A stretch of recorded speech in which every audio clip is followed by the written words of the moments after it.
Good day kapadyak! Sa video natin ngayon, checkin natin itong bagong mold o bagong version ni Tanki TH390. O tara!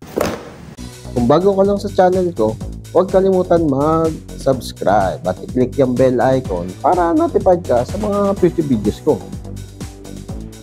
Di ba like na rin?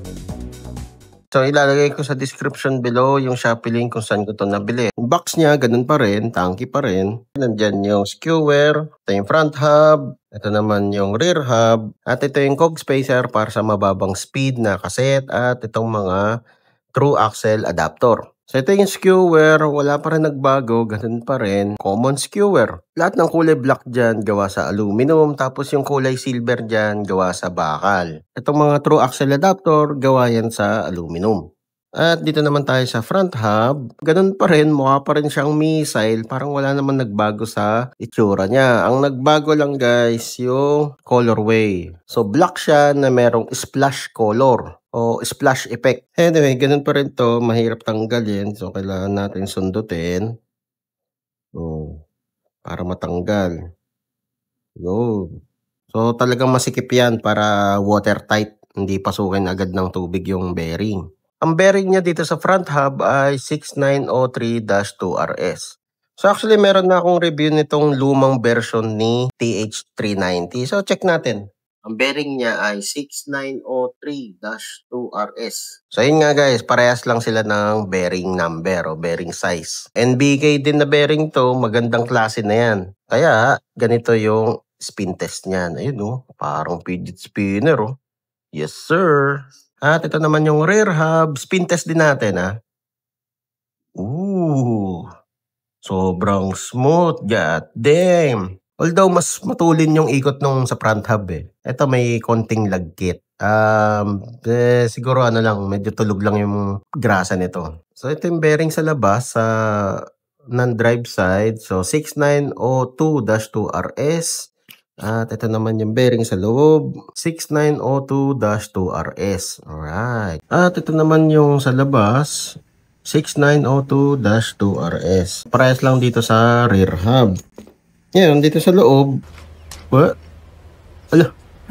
Wait a minute. Naiba naman yung bearing. Bearing size niya ay 16257-2RS. Maganda rin yung pre-hub nito kasi nakalabas yung bearing So, hindi mo na kailangan i-extract yung bearing, alisin yung buong bearing para lang i-repack o i-maintenance yung bearing sa loob. Kasi ganun dun sa lumang version, nakapaloob yung bearing. So, hindi mo siya ma-maintenance. Pero teka, parang may hawig wait lang. Ito, meron akong TH240 kasi parang hawig niya yung pre-hub.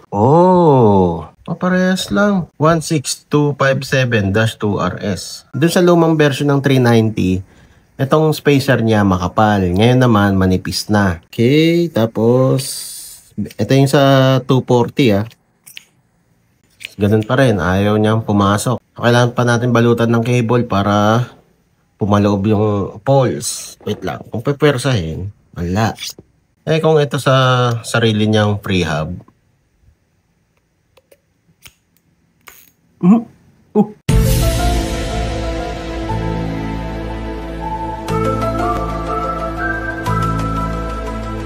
What? Wait. Ulit natin. Paano yun? Wait! Ano nag-iba din sa kanya? I see. So, linagyan nila parang jumper. So, grinder nila yung gilid ng drive ring. Ayan, so pa-slant siya ng konti. Pero ba't dito sa 240 na pre-hub, ayaw niyang pumasok? Parehas din na makanto yung poles. At gano'n.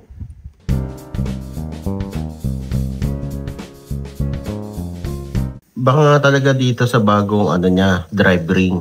So, ang timbang nitong rear hub ay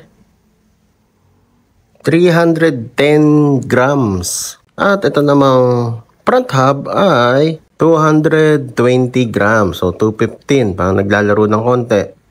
220 daw siya. Yun. So, ito guys ay gawa sa aluminum. Pati itong free hub body niya gawa sa aluminum na 7075. Pero itong hub shell niya, syempre gawa yan sa 6061. Ang part score ko dito sa bagong Tanki 390 ay 10/10. Wow, perfect score. Si Tanki hubs, perfect na rin yan para sa budget hubs. Smooth lahat ng bearing, di ba? Depende na lang sa'yo kung papabayaan mo siya, doon siya masisira. Saka kung i-edit mo pa, doon siya masisira. Pero kung as is mo siyang gagamitin, alaga ka naman, tatagal at tatagal sa'yo yan. Nasolve na rin nila yung issue na hindi maipasok yung free hub. Yun guys ang review ko dito sa bagong TH390. So kung nagustuhan mo tong video na to, leave a like. O kung may katanungan ka pa, kung may gusto kang idagdag, comment down below lang. Okay, so yun lang. Ayos! Whee! O kapadyak, kung na-enjoy mo tong mga video ko, leave a like at i-share mo na rin sa mga tropa pips mo. Makakatulong ito sa channel. Kung gusto mo pa manood ng ibang video, ito, meron pa tayo. Hindi tayo nauubusan. Ayan, katulad nito, saka ito. Nood ka na. Madami pa tayong mga video na i-upload. Kaya, mag-subscribe at i-click yung bell icon para notified ka sa mga future videos ko. Maraming salamat.